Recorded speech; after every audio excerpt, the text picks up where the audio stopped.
Holy shit! I'm down 7 pounds. And I got to say, that's a bit of a head scratcher. I mean, you expect to lose quite a lot of weight in the first week, but 7 pounds? Now, I still have a whole chunk of sausage to lose, but it's a great start. So today in this video, what I'm going to do is share with you all the numbers around the food I've eaten, and the training I have done. And as all the training has been done in my garage gym, I'm going to share with you the pros and cons of training at home. My name is David Thomas, and this is Transformation Thomas. Yep, I'm down 7 pounds. And here are the numbers surrounding that. These are my daily averages. Calories 1613, protein 194 grams, carbs 105 grams, fat 54 grams. Now let's start with the calories. I still weigh over 260 pounds, and yet I'm managing perfectly fine on just over 1600 calories, which I don't really understand. Now, my calories are probably a bit higher than I have written down. I do have veg every day, and I don't count them, I've got to say. But even if it was 17 or 1800 calories, that is still very low. And honestly, I'm just not really sure what all this means. Because with those numbers, my arse should be properly hanging out. I should be so hungry that I'm eating my own bone marrow. And I definitely should not be able to train as hard as I am doing. But you know what? I'll take those numbers at face value for now and use them as a benchmark for the coming week. So I'm going to roughly eat the same diet and just see if I continue losing at the same level, continue losing weight anyway, while still being able to exercise and function during the day properly. And all I can do is just see how it goes. Speaking of food, let me start by highlighting what I was aiming for this week. 9 a.m, protein shake after training. 12 a.m, egg whites, veg and ketchup. 3 p.m, high protein meal, maybe ham salad or cottage cheese and pineapple. I do love cottage cheese. 6 p.m, a normal evening meal, chicken and rice, fish and spuds, potatoes, and always with vegetables. But as you can see, that is not what I have eaten this week. Yes, I've had the protein shakes, I've had egg whites, I've had cottage cheese, I've had chicken, but there has been a few of the cheeky bits just slipped in, like protein bars, chocolate bar, sushi, and even a pizza. But here's the thing. As I have just shared, my numbers around calories, protein, carbs and fats are very good. So, I feel fine about what it is that I've eaten this week.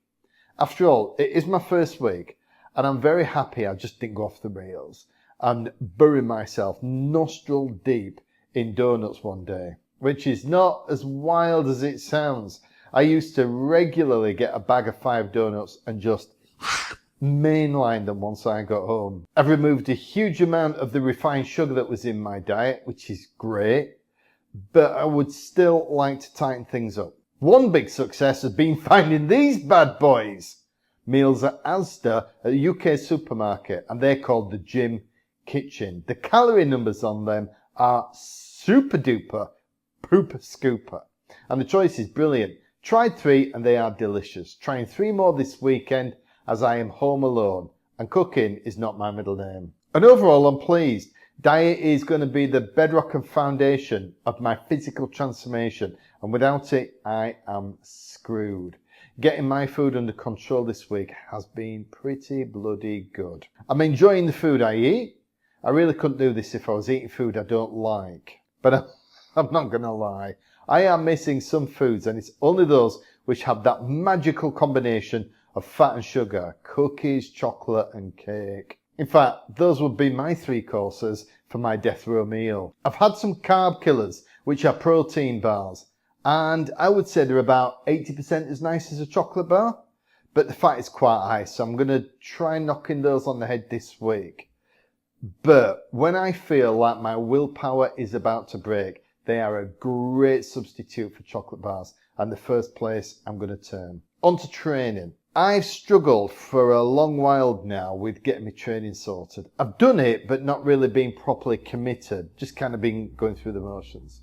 But this week has definitely been different. I've done 4 days on the weights, 6 days on the CV. If I can, I will train every day.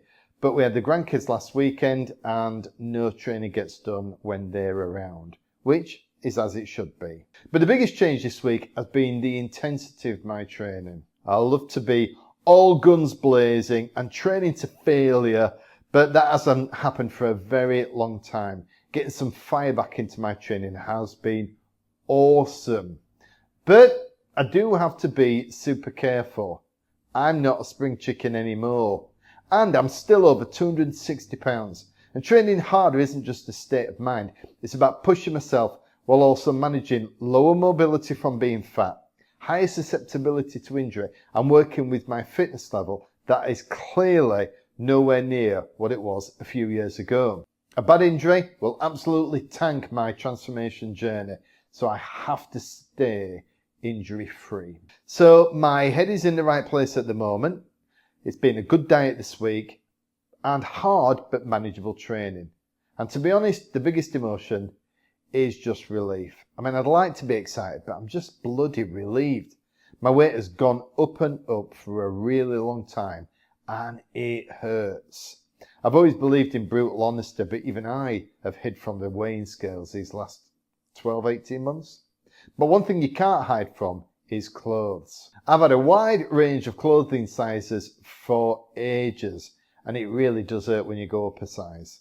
Similarly, I can remember the sheer joy of getting into smaller clothes. Back when I was 43 and well into my first weight loss transformation, my son bought me this t-shirt, and it was the first time I'd been able to get into a piece of designer clothing. Until then, it had been the traditional fat man's clothes shops for me.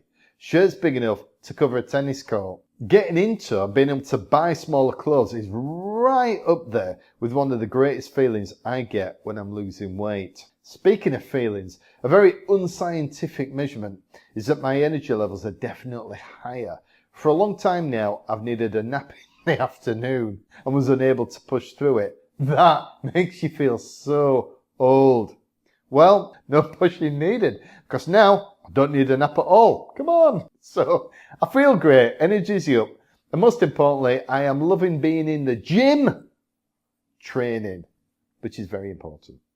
I call this channel Transformation Thomas because losing weight, or just losing weight, is almost a byproduct of the entire process. Most people start a transformation program with the intent of just losing weight, and that's absolutely not the way to go about it. I mean, I get it. Losing weight and being physically less of myself will definitely help improve almost every single metric from health through to how I look. But if I only focus on losing weight, then I will end up with a body like a plate of melted cheese at the end of it. I know someone who's taken a fat loss jab, and guess what their question was after they had lost 40 pounds? How do I get rid of my bingo wings? House! For me, I want to get back looking buff and in amazing shape, not looking skinny fat. So even though I am at the start of my transformation adventure, training and exercise is at the very center of it. And the one thing that makes it much easier is having a home gym. I absolutely love it, which I'll be honest, I never thought I would. I first entered a gym when I was 16 years old, just a while ago. And since then, whenever I have trained, it has been in public gyms until COVID. Now, to be fair, we all thought the gyms were going to be shut down for maybe a few weeks. Little did we know. But just in case, I rushed out one week before lockdown and bought 200 kilograms of highly overpriced free weights, some bars, bands and TRX straps, and stuck them in our little barn we had at the time. And to begin with, honestly, I hated it. But obviously I had no choice, so I just got on with it. And then one day, probably, 6 months in, it turned out it was the best thing since sliced bread. We moved 2 years ago and I went back into a public gym, but the downsides were just too many. And so last year, I converted the garage, into a gym. Now, just in case you're thinking of doing the same, what I'm going to do is take you through the pros and cons of training at home. Firstly, the positives. Biggest one, personalization. I control everything about my gym, including the lighting, flooring, music, equipment and colour scheme. Orange is my favourite colour. just in case you can't tell. Plus I control the toilet. What? In the main, gyms are friggin' filthy. Look at the bottom of a gym shower tray. You will find all kinds of organic matter never been seen before in science. Other people. Strange one this. In my 20s, the gym was my entire social life. But over the years, I've become much more introverted. Not because I'm shy, I just don't like people. It's the tedious questions that get me in the gym. All right, Dave? Yes. I was all right yesterday. I'm all right today. Stop talking to me. Now, obviously, I never said that because I'm not an arsehole. But I definitely thought it. Next one, the gym is in my house. Well, garage to be specific, but it is great to step from the main part of the house straight into the gym. Time. Have you got too much time on your hands? Have you? Have you? No, me neither. I once calculated how much time it took going to a gym near me when I took into account going there and back, parking up, putting my stuff in the locker, and then all the mindless chit-chat in the gym. 40 minutes. 40 bloody minutes a day. That's 7 days of my life every year I will never get back, just going to the gym and coming back again. Timing. I could train any time and fit it around other stuff. Sometimes if I'm a bit wrecked after doing my weight session, I might want to delay my CV, do it a bit later. Now I could do that if I'm training at home, but I would obviously not go to the gym twice. And lastly, rather personal reason. My 4-year-old grandson adores the home gym. We play some banging music, have a run around like crazy kids, turn the astronaut lighting on, and he will stay in here for ages, which is great fun. So obviously, as you can tell, I am a massive convert of training at home. However, there are some downsides, and some of them are not small. The biggie for me, and it is huge, is the lack of equipment. Gyms these days have massive amounts of gear, and the things I miss the most are the heavy machines. Approaching 60, machines are my best friend. They are by far the best way for me to get to my limit and train safely. Plus more gear means more variety. I train a lot, sometimes 300 days a year, so I like to mix it up a bit. People! Now I did say I like training at home to get away from people, but just hear me out. When you train at the same time every day, you do get to see the same people a lot. I used to see people in the gym more than I saw my kids. Mind you, I like them more than my kids. And not all of them are boring or idiots. I'm talking about the gym monkeys, not my kids. And some of the guys did become great gym buddies, and I'll be honest, I miss them. Distractions. It is way too easy to go off and do something that springs to mind when you're at home. You what, Karen? Be there in a minute, love. Information. I absolutely love to learn new shit about training. And in a gym full of serious trainers, you can learn a lot of new shit.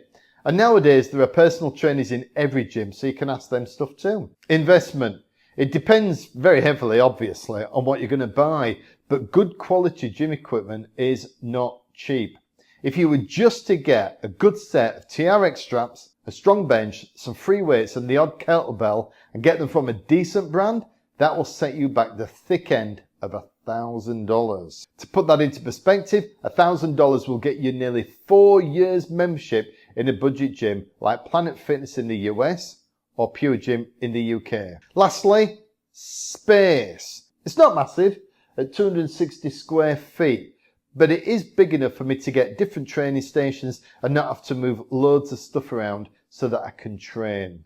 My primary training space will always be at home, but despite their downsides, I will also use public gyms when I'm on the road or I need to use some big heavy machines for some big heavy lifting.